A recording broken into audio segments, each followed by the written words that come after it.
My way by Kalyani. എന്റെ അമ്മച്ചി, നിങ്ങൾക്ക് കയറിന്ന് താഴോട്ട് ഇറങ്ങാൻ ഉദ്ദേശമൊന്നുമില്ലേ? ആദ്യം ഒരു സൺസ്ക്രീനിന്റെ പേരിലായിരുന്നു ഏറി കയറി പൊക്കോണ്ടിരുന്നേ. ഇപ്പൊ അതേ അടുത്തത് പൈസ കിട്ടുന്നുണ്ടെന്ന് പറഞ്ഞിട്ട് എന്ത് ഊള പ്രൊഡക്റ്റ് ഇങ്ങനെ പ്രൊമോഷൻ ചെയ്ത് സ്വയം പണി വാങ്ങിച്ച് ബാക്കിയുള്ള ആൾക്കാർക്കും കൂടെ പണി കൊടുക്കാൻ വേണ്ടിട്ട് നിങ്ങൾക്ക് ഉളുപ്പ് തോന്നില്ല കുറച്ചെങ്കിലും? എന്തോ ഒരു നീളം കൂടിയ വീഡിയോ ആയിട്ട് വരും എന്ന് പറഞ്ഞിട്ട് നീളം കൂടിയ വീഡിയോ ഒന്നും കാണാനില്ല. എക്സ്പ്ലനേഷൻ തരാൻ ഒന്നും ഇല്ലാഞ്ഞിട്ടാണോ നീളം കൂടിയ വീഡിയോ കാണാത്തത്? ഷോർട്സ് ഒക്കെ ഇടയ്ക്കിടയ്ക്കിടയ്ക്ക് വരുന്നുണ്ടല്ലോ, എന്നിട്ട് എവിടെ നീളം കൂടിയ വീഡിയോ? നിങ്ങൾ നീളം കൂടിയ വീഡിയോ ഇട്ടാലും ശരി ഇട്ടില്ലേലും ശരി, നിങ്ങൾക്ക് ഓപ്പോസിറ്റ് നിൽക്കുന്ന ഹോസ്പിറ്റലിന്റെ ഓണർ വന്നിട്ട് നല്ല ഡീറ്റെയിൽ ആയിട്ട് കുറെ കാര്യങ്ങൾ അങ്ങോട്ട് പറയുന്നുണ്ട്. കൊളാബ് ചോദിച്ചിട്ട് കൊളാബ് കൊടുക്കാത്തതിന്റെ പേരിൽ ഇമാതിരി കാണിച്ചു കൂട്ടാൻ വേണ്ടിട്ട് ഉളുപ്പില്ലാത്ത ഒരു സ്ത്രീയും ഗവൺമെന്റ് ഉദ്യോഗസ്ഥനായ ഒരു ഭർത്താവും. ഗവൺമെന്റ് ഉദ്യോഗസ്ഥൻ ചെയ്ത കൂട്ടിയതൊക്കെ പറയുന്നുണ്ടായിരുന്നോ? എന്ത് മെറ്റാ ക്ലാസ് ഇട്ടുകൊണ്ട് വന്നിട്ട് അവിടെ ഉള്ള എല്ലാ വീഡിയോസ് അവർ ഷൂട്ട് ചെയ്തു. ഇതാണോ നിങ്ങളുടെ എത്തിക്സ്? നിങ്ങളുടെ ഒരു സൺസ്ക്രീനിന്റെ വീഡിയോയിൽ നിങ്ങൾ എത്തിക്സിനെ കുറിച്ച് സംസാരിക്കുന്നുണ്ട്. എന്ത് എത്തിക്സ് ആണ് നിങ്ങൾക്കുള്ളത്? നമ്മൾ വല്ലാണ്ടങ്ങ് വിശ്വസിക്കും. നമ്മളിങ്ങനെ മനസ്സിലൊന്നും വിചാരിക്കുന്നില്ലല്ലോ. പക്ഷേ ഇവര് BDS-ഉം MBBS-ഉം പഠിച്ച് പിന്നെ 3 മാസത്തെ 6 മാസത്തേക്ക് ഒരു കോഴ്സ് ഉണ്ടല്ലോ, ഡെർമറ്റോളജിയുടെയും കോസ്മെറ്റോളജിയുടെ ഒക്കെ. അത് പഠിച്ചിട്ടാണ് അവർ ഇരിക്കുന്നതെന്നൊക്കെ നമ്മൾ വളരെ വൈകിയാണ് അറിഞ്ഞത്. ഇതെല്ലാം പേരൊക്കെ അറിഞ്ഞു കഴിഞ്ഞപ്പോൾ നമ്മൾ നമ്മുടെ ബില്ല് ചോദിച്ചു കേട്ടോ. അപ്പൊ നമ്മുടെ ബില്ല് നിങ്ങൾ കുറെ പ്രൊഡക്റ്റ് അങ്ങോട്ട് പ്രൊമോഷൻ ചെയ്യുന്നുണ്ട്. നിങ്ങൾ എന്ത് പഠിച്ചിട്ടാണ് വന്നിരുന്നു പ്രൊമോഷൻ ചെയ്യുന്നത്? 5-6 സൺസ്ക്രീൻ ഒക്കെ എടുത്ത് വെച്ചിട്ട് നിങ്ങൾ പ്രൊമോഷൻ ചെയ്ത ഒരു വീഡിയോ ഉണ്ട്. മറ്റേ എയറിൽ പോയ വീഡിയോക്ക് എക്സ്പ്ലനേഷൻ ആയിട്ട് നിങ്ങൾ വന്നിട്ട്, നിങ്ങൾക്ക് ഓർമ്മയില്ലെങ്കിൽ ഞാൻ അതൊന്ന് കേൾപ്പിച്ചു തരാം. പ്രൊഡക്റ്റ് വാങ്ങുന്നവർക്ക് വേണ്ടി മാത്രമുള്ള വീഡിയോ ആണ് കേട്ടോ. അപ്പൊ ഞാൻ യൂസ് ചെയ്യുന്നതും എന്റെ കയ്യിലിരിക്കുന്നതുമായ സൺസ്ക്രീൻ ആണ് ഇതെല്ലാം. ഇതിൽ ഡെർംഡോക്കിന്റെ സൺസ്ക്രീൻ മിസ്സിംഗ് ആണ്. കാരണം അത് അമ്മ എടുത്തുകൊണ്ട് പോയത് കൊണ്ട് മാത്രമാണ് കേട്ടോ. കഴിഞ്ഞ ദിവസം ഹിമാലയയുടെ ഒരു സൺസ്ക്രീൻ യൂസ് ചെയ്തിട്ട് എനിക്കിനി കേൾക്കാനും കേൾക്കാതിരിക്കാനുമായിട്ടുള്ള ആരോപണങ്ങൾ ഒന്നുമില്ല. ഇപ്പൊ ഞാൻ കുളിച്ചിട്ട് വന്ന് നിൽക്കുകയാണ്. എന്റെ ഫേസിൽ ലിപ് ബാം അല്ലാതെ മറ്റു പ്രോഡക്റ്റുകളോ കാര്യങ്ങളോ ഒന്നുമില്ല. അതുകൊണ്ടാണ് ഞാൻ ഈ നന്നായിട്ട് തുടച്ചു കാണിക്കുന്നത്. ഇത് പോരാണിത് എന്റെ ഫേസ് വെള്ളം ഒഴിച്ചും കൂടെ ഞാൻ തുടച്ചു കാണിക്കാം. അത്രയും ക്ലിയർ ആയിട്ടാണ് ഇരിക്കുന്നത്. പിന്നെ ഞാൻ ഏത് ബ്രാൻഡിന്റെ പ്രോഡക്റ്റ് പെയ്ഡ് ആയിട്ടാണ് ചെയ്യുന്നതെങ്കിലും അത് പെയ്ഡ് പ്രൊമോഷൻ ആണെന്ന് ഞാൻ മെൻഷൻ ചെയ്യാറുണ്ട്. ഞാനിങ്ങനെ മെൻഷൻ ചെയ്ത് പറഞ്ഞെന്ന് പറഞ്ഞ് ഇതൊരു പന്ന പ്രോഡക്റ്റ് ആണ്, നിങ്ങൾ എത്തിക്സ് ഇല്ലാതെ ചെയ്യുന്നു എന്ന് പറഞ്ഞ് എങ്ങനെ നിങ്ങൾക്ക് ആരോപിക്കാൻ പറ്റുന്നു ഈ ഹിമാലയ സൺസ്ക്രീൻ ഒരു പന്ന പ്രോഡക്റ്റ് ആണ്? നിങ്ങൾക്ക് ഇവിടെ എന്ത് എത്തിക്സ് ഉണ്ട്? നിങ്ങൾ എന്ത് പഠിച്ചിട്ടാണ് വന്നിരുന്നിട്ട് ഈ പ്രൊഡക്ട്സ് അങ്ങോട്ട് പ്രൊമോട്ട് ചെയ്യുന്നത്? ഒന്ന് പറഞ്ഞു തരൂ. കണ്ട പ്രൊഡക്റ്റ് ഒക്കെ പൈസ മേടിച്ച് പ്രൊമോട്ട് ചെയ്യുന്ന നിങ്ങൾക്ക് എത്തിക്സ് ഉണ്ട്. ഹോസ്പിറ്റലില് MBBS-ഉം മറ്റും പഠിച്ചിട്ട് ഇരിക്കുന്ന ഡോക്ടേഴ്സിന് എത്തിക്സ് ഇല്ല. നിങ്ങൾ ഇന്നൊരു പ്രൊഡക്റ്റ് വന്ന് പ്രൊമോട്ട് ചെയ്യും, നാളെ വേറൊന്ന് വന്ന് ചെയ്യും, പിറ്റേന്ന് വേറൊന്ന് വന്ന് ചെയ്യും. നിങ്ങളെ വിശ്വസിച്ചിരിക്കുന്ന വെറും പൊട്ടന്മാരായിട്ടിരിക്കുന്ന കുറെ സബ്സ്ക്രൈബേഴ്സ് ഉണ്ട്. അതനുസരിച്ച് ഇവന്മാര് പോയി മേടിച്ചിട്ട് സ്വയം പണി മേടിച്ച് കൂട്ടുകയും ചെയ്യും. ഇതല്ലേ നടക്കുന്നേ? നിങ്ങളെ വിശ്വസിച്ചിട്ട് സബ്സ്ക്രൈബ് ചെയ്ത് വെച്ചേക്കുന്ന ആൾക്കാരെ ചതിക്കുക, വഞ്ചന.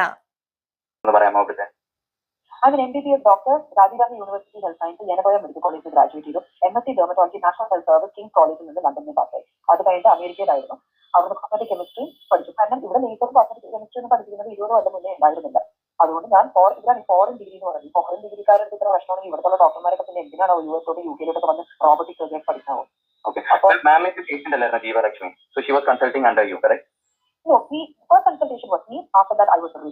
ഇതാണ് ഇവര് ട്രീറ്റ് ചെയ്ത ഡോക്ടറുടെ ക്വാളിഫിക്കേഷൻ. നിങ്ങൾക്ക് എന്ത് ക്വാളിഫിക്കേഷൻ ഉണ്ട്? യൂട്യൂബർ ആണ് എന്നതാണോ നിങ്ങൾക്കുള്ള ക്വാളിഫിക്കേഷൻ? അതോ കുറെ ക്രീമും മറ്റതും മറിച്ചതും ഞാൻ പ്രൊമോഷൻ ചെയ്യുന്നുണ്ട്, അതുകൊണ്ട് എല്ലാം എനിക്ക് പ്രൊമോഷൻ ചെയ്യാം എന്നതാണോ നിങ്ങളുടെ ക്വാളിഫിക്കേഷൻ? ഇതിലേതാണ് നിങ്ങളുടെ ക്വാളിഫിക്കേഷൻ? ലാസ്റ്റ് 8 years ആയിട്ട് നിങ്ങൾക്ക് ഇതുണ്ടായിരുന്നു അല്ലേ? എനിക്ക് ഒരു 8 years ആയിട്ട് 18 കൊല്ലമായിട്ട് അന്തത്തോടെ ജോലി ചെയ്തു. പിന്നെ തന്നെ ഒരു കൺസേൺ ഉണ്ടായിട്ടില്ല.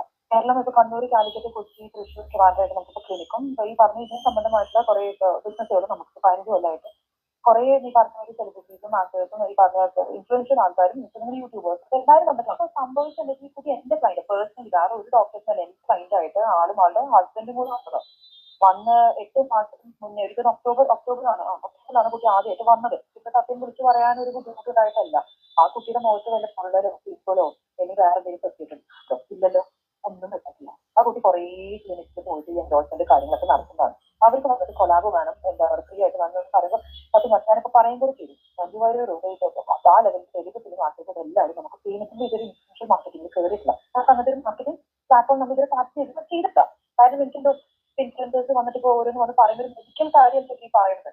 ഒരാൾക്കൊരു ട്രീറ്റ്മെന്റ് വർക്ക് ചെയ്തതിന്റെ അർത്ഥം മറ്റാൾക്ക് വർക്ക് ചെയ്യാനില്ലല്ലോ. അതിന്റെ ഒരു ഐഡിയോളജി ഞാൻ ഇരിക്കുന്ന എന്താ പറയുക ഇൻഫ്ലുവൻസേഴ്സിനെ കൊണ്ട് നമുക്കങ്ങനെ മാർക്കറ്റിംഗ് ക്യാമ്പയിൻസ് ചെയ്യാറില്ല. അറിഞ്ഞുകൊണ്ട് തന്നെ ഓരോ ആളുകൾ വന്ന് നമ്മുടെ ട്രീറ്റ്മെന്റ് തന്നെയായിരിക്കും ഏറ്റവും നല്ലത് കിട്ടുന്നവരാണ്. ഇപ്പൊ മനസ്സിലായോ ആർക്കാണ് എത്തിക്സ് ഉള്ളതെന്നും ആർക്കാണ് എത്തിക്സ് ഇല്ലാത്തതെന്നുള്ളത്?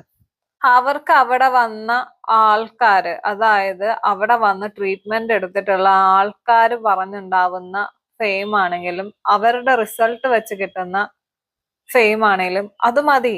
അല്ലാണ്ട് കുറെ പ്രൊമോഷൻ കൊടുത്തിട്ടും കൊളാബ് കൊടുത്തിട്ടുള്ള പ്രൊമോഷന്റെ ആവശ്യം അവർക്കില്ല. വേറെ ഒരു ക്ലിനിക്കായിട്ട് ഫ്രീ ആയിട്ട് കൊളാബ് ചെയ്യാൻ സമ്മതിക്കും. അപ്പോൾ അവർ അതിനായിട്ട് വന്നിട്ട് നമ്മൾ മെഡിക്കൽ ലിസ്റ്റുകൾക്ക് ഹാർഡ് കോപ്പി ആണെന്ന് പറഞ്ഞത്. ഹാർഡ് കോപ്പി ഇങ്ങനെ തരാം, ഹാർഡ് കോപ്പി ഇങ്ങനെ തരാം. ഏതൊരു ഹോസ്പിറ്റലിൽ പോകുമ്പോൾ നിങ്ങൾ അവർ മൊത്തം പൈസ വരും. അവർ പറഞ്ഞ് ഭയങ്കര ഒച്ചപ്പാടുണ്ടാക്കി. അപ്പോൾ അതിൽ കണ്ടൊരു ഹസ്ബൻഡ് പോലീസാണ് പൊലീസാണെന്നാണ് വന്ന് പറഞ്ഞത്. അപ്പോൾ അന്ന് ഒച്ചപ്പാട് പറഞ്ഞ് എനിക്ക് എവിടുത്തെ പോലീസാന്ന് ചോദിച്ചു. അപ്പോൾ വെഹിക്കിൾ ഇൻസ്പെക്ടറാണ് ആക്സിഡന്റ് എന്ന് പറഞ്ഞു. ഞങ്ങൾ നോക്കി വെഹിക്കിൾ ഇൻസ്പെക്ടർ ഗവൺമെന്റ് ഒഫീഷ്യൽ അല്ലേ, കേസ് കാര്യങ്ങളൊക്കെ ഉണ്ടെങ്കിൽ നിങ്ങൾ കേസ് കൊടുക്കും, എനിക്ക് കണ്ടി വന്നിട്ട് കൊടുത്ത് നിങ്ങൾ ചാവും അങ്ങനെയൊക്കെ ഓരോന്ന് പറയും. നമ്മളത് ഇങ്ങനെ ഫേസ് ചെയ്തിട്ടില്ല. ഒരാൾ വന്നിട്ടൊരു യൂട്യൂബർ പറഞ്ഞു ഒന്നൊരാള് ഈ കഷ്ടപ്പാട് പറയുന്നത് അസഭ്യമായിട്ടുള്ള ഭാഷകളൊക്കെ ഉപയോഗിക്കുമ്പോൾ നമ്മളും ഈ ഒരു ഗവൺമെന്റ് ഒഫീഷ്യൽ അല്ലേ, ഞങ്ങളെല്ലാവരും സംഭവം നമുക്കിത് മനസ്സിലായില്ല. ഞാൻ യൂട്യൂബർ ആണ്, എനിക്ക് ഹാർഡ് കോപ്പി കിട്ടണം. എന്ത് മാങ്ങത്തൊലിക്ക്? ഏത് ഹോസ്പിറ്റലാണ് ഹാർഡ് കോപ്പി കൊടുക്കാറ്? ആരും കൊടുക്കത്തില്ല. നിങ്ങൾ യൂട്യൂബർ ആണെന്ന് വെച്ചിട്ട് അത് വലിയ എന്തോ സംഭവമാണെന്ന് നിങ്ങൾ വിചാരിക്കരുത്, മനസ്സിലായോ? അതും അപ്പുറത്ത് വേറൊരു ഹോസ്പിറ്റലില് കൊളാബ് കൊടുക്കാം എന്ന് പറഞ്ഞതിന്റെ പേരിലാണ് ഈ പ്രശ്നം ഇവിടെ ഉണ്ടാക്കിയത്. അതായത് എനിക്ക് പൈസ അങ്ങോട്ട് കൊടുത്തിട്ട് ട്രീറ്റ്മെന്റ് ആണെങ്കിലും എന്താണെങ്കിലും എടുക്കാൻ പറ്റത്തില്ല, വേണമെങ്കിൽ ഞാൻ കുറച്ച് വീഡിയോ ചെയ്തുതരാം, നിങ്ങൾ അത് വെച്ചിട്ട് എനിക്ക് ട്രീറ്റ്മെന്റ് എടുത്തോ. ഈ ഒരു മൈൻഡ് സെറ്റ് ആണ് ആ സ്ത്രീക്ക്. ഈ വെഹിക്കിൾ ഇൻസ്പെക്ടർ എന്ന് പറയുന്ന ഈ ഇങ്ങേർക്കെതിരെ ആദ്യം ആക്ഷൻ എടുക്കണം. കാരണം ഒരു ഗവൺമെന്റ് ഉദ്യോഗസ്ഥനാണ് എന്നുള്ളത് ഇങ്ങേര് ഇവിടെ മിസ്യൂസ് ചെയ്യാനാ ശ്രമിക്കുന്നത്. നിങ്ങൾ വെഹിക്കിൾ ഇൻസ്പെക്ടർ ആണെന്നും കരുതിയിട്ട് അത് എന്തിനുള്ള ലൈസൻസ് ആണെന്ന് നിങ്ങളോട് ആരാ പറഞ്ഞേ? ഭാര്യ കാണിക്കുന്ന എല്ലാ തെമ്മാടിത്തരത്തിനും വെഹിക്കിൾ ഇൻസ്പെക്ടർ എന്ന് പറയുന്ന ഒരു ലാബിൽ വെച്ചിട്ടാണോ നിങ്ങൾ കൂട്ടു നിൽക്കുന്നേ? നമ്മുടെ കൂട്ടത്തിലുള്ള സ്റ്റാഫുകൾ കാരണം കുറച്ച് നാളുകളായിട്ട് കഴിഞ്ഞ മാസമായിട്ട് ഇങ്ങനെ ചോദിച്ചുകൊണ്ടിരിക്കുന്നത്. കാരണം ഒക്ടോബർ തൊട്ട് മെയ് വരെ നമ്മുടെ കസ്റ്റമർ ഫീഡ്ബാക്ക് വിളിച്ചു ചോദിക്കുമ്പോൾ സാറ്റിസ്ഫൈഡ് നമുക്ക് അങ്ങനെ വെച്ചിട്ടുണ്ട്. കാരണം കേരളത്തിൽ ഇത്രയും ക്ലിനിക്സ് ഉള്ളപ്പോൾ ഡോക്ടർമാർ ശരിക്കും പണിയെടുക്കുന്നില്ലേ, എല്ലാവരും ആർക്കെങ്കിലും എന്തെങ്കിലും ബുദ്ധിമുട്ടുണ്ടെന്ന് അറിയാൻ വേണ്ടി ഞങ്ങളുടെ കൊച്ചിയുടെ കോർപ്പറേറ്റ് ഓഫീസിൽ എല്ലാ ക്ലയൻസിനെയും വിളിച്ചു ചോദിക്കും. പിറ്റേ ദിവസം ട്രിവാൻഡ്രത്ത് ഇരിക്കുന്ന ക്ലയന്റിനെ കണ്ണൂർ ഇരിക്കുന്ന ക്ലയന്റ് ഒക്കെ ചെയ്തു, നിങ്ങൾ ഇന്നലെ ഈ കണ്ണൂർ ക്ലിനിക്കിൽ ഇന്ന് ട്രീറ്റ്മെന്റ് ചെയ്തിരുന്നു, അതിനെന്തെങ്കിലും ബുദ്ധിമുട്ടുണ്ടെന്ന് ഡോക്ടർ എല്ലാവരും പറഞ്ഞില്ലെങ്കിൽ ചോദിക്കുമ്പോൾ നമുക്ക് ഓഡിയോ റെക്കോർഡ് ഡോക്യുമെന്റഡ് സിസ്റ്റംസ് നമുക്ക് ഓഡിയോ റെക്കോർഡ്സ് ഉണ്ട്. സാറ്റിസ്ഫൈഡ് മെയിൽ സംഭവിച്ചെന്താ വേറൊരു ക്ലിനിക്കാർ അവർക്ക് ഫ്രീ ആയിട്ട് കൊടുക്കാന്ന് പറഞ്ഞപ്പോൾ അവർ ഞങ്ങൾ ഓൺ ഗോയിങ് ട്രീറ്റ്മെന്റ് റെക്കോർഡ്സ് വേണമെന്ന് പറഞ്ഞു. അതിപ്പോ കൊടുക്കുന്ന ഒരു ഹോസ്പിറ്റലിൽ ഒരാൾ ഇറങ്ങി പോകണം, വേറെ ഹോസ്പിറ്റൽ നമുക്ക് ഡിസ്ചാർജ് നമ്പർ കൊടുക്കണ്ടേ, അത് തരാന്ന് പറഞ്ഞപ്പോൾ ഹസ്ബൻഡ് വൈഫ് അവിടെ നോക്കിയിട്ട് ഒന്നിനും ഞാൻ ഇവിടെ ഫ്രീ കിട്ടണം, അല്ലെങ്കിൽ അവിടെ ഇവിടെ നടന്ന കാര്യങ്ങൾക്ക് ഞാൻ ഓൾറെഡി മുന്നോട്ടുള്ളത് ഫ്രീ തരണം നിങ്ങൾ പറയാൻ ഉദ്ദേശിക്കുന്നത് വെച്ചു. അപ്പൊ അവർ സ്വരം ഫ്രീ കിട്ടണം പോലും. വ്യാജ ഡോക്ടറാണ് ഈ 15 കൊല്ലം ഞാനാണെങ്കിൽ എന്തോരം ഇന്റർവ്യൂസ് ഓരോ മീഡിയ കൊടുത്തില്ലെങ്കിൽ വെറുതെ വ്യാജ ഡോക്ടർമാരാണെങ്കിൽ ഇത് നടക്കും. നിങ്ങൾക്ക് അപ്പൊ തന്നെ അന്വേഷിച്ചു പറയുന്നില്ല. 8 മാസം കഴിഞ്ഞിട്ടാണ് നമ്മളിതൊക്കെ നമ്മൾ ക്വസ്റ്റ്യൻ ചെയ്യണം. എല്ലാ ട്രീറ്റ്മെന്റ്സിന്റെ ഇടയിലും എന്തെങ്കിലുമൊക്കെ ഓരോ എൻഡോഴ്സ്മെന്റ് ഓരോന്നും ചെയ്തു തരും. അപ്പൊക്കെ ഞാൻ പറയുന്നത് ചെയ്യില്ലേ കൃത്യമായിട്ട് ഇന്ന സമയത്ത് ഇന്ന ട്രീറ്റ്മെന്റ് തീർന്നു കഴിഞ്ഞു കഴിഞ്ഞാൽ നിങ്ങൾക്ക് അതിന്റെ സ്റ്റെബിലിറ്റി കിട്ടും. റിസൾട്ടിന് പോലീസിന് കേസ് കൊടുത്തു നമ്മൾ ബില്ല് കൊടുത്തിട്ടില്ല, അതൊക്കെ ശുദ്ധ നുണയോ. നമ്മളിങ്ങനെ ബില്ല് കൊടുക്കാണ്ടിരിക്കാൻ ഇവിടെ നിന്ന് ക്യാഷ് പേയ്മെന്റ്സ് ഉണ്ടോ? ഇത്രയും ക്ലിനിക്ക് ഓടുന്ന ആൾക്കാർക്ക് ഇങ്ങനെ ക്യാഷ് ആയിട്ട് ബ്ലാക്ക് മണി ഒക്കെ ഉണ്ട്. അതൊന്നും ഫുൾ ആയിട്ടുള്ള ഡോക്യുമെന്റ് ബില്ലുകൾ അവർ രജിസ്റ്റേർഡ് പോസ്റ്റ് നമ്മുടെ ഏജൻസിയുടെ ആയിട്ട് നിങ്ങളുടെ ബില്ലുകൾ എല്ലാം വാട്സാപ്പ് വഴി ഷെയർ ചെയ്തിട്ട് ഹാർഡ് കോപ്പീസ് തന്നിട്ട് 3 ലക്ഷം ഫോളോവേഴ്സ് ഉണ്ടെന്നും പറഞ്ഞിട്ട് അതിന്റെ അഹങ്കാരം ഇവര് അവരുടെ അടുത്ത് പോയി കാണിച്ചേക്കുന്നു. 3 ലക്ഷം ഫോളോവേഴ്സ് ഉണ്ടെന്നും കരുതിയിട്ട് നിങ്ങൾ എന്തും പറഞ്ഞാലും അത് അതുപോലെ അവര് വിശ്വസിച്ചോളും എന്ന് വല്ല ധാരണയുണ്ടോ കല്യാണിക്ക്? ബുദ്ധിയുള്ള ആൾക്കാര് പോലും നിങ്ങളുടെ ആ ഒരു സബിലുണ്ടാവും, നല്ല അത്യാവശ്യം ചിന്തിക്കുന്ന നല്ല കഴിവുള്ള ആൾക്കാര്.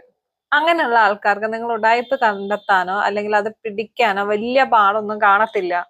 പിന്നെ വെഹിക്കിൾ ഇൻസ്പെക്ടർ എന്ന് പറഞ്ഞു നടക്കുന്നത് നിങ്ങളോട് എനിക്ക് ചോദിക്കാനില്ല, നിങ്ങൾക്ക് ഉളുപ്പുണ്ടോ?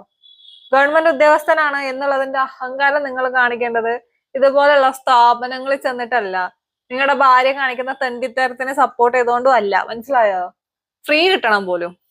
ഫ്രീ ആയിട്ട് ഒരു ചാക്കും വേണ്ട. ശരി എന്നാ, എത്തിക്സ് ഉള്ള ഫാമിലിയും എത്തിക്സ് ഉള്ള ഭാര്യയും അതിനേക്കാൾ എത്തിക്സ് ഉള്ള ഭർത്താവും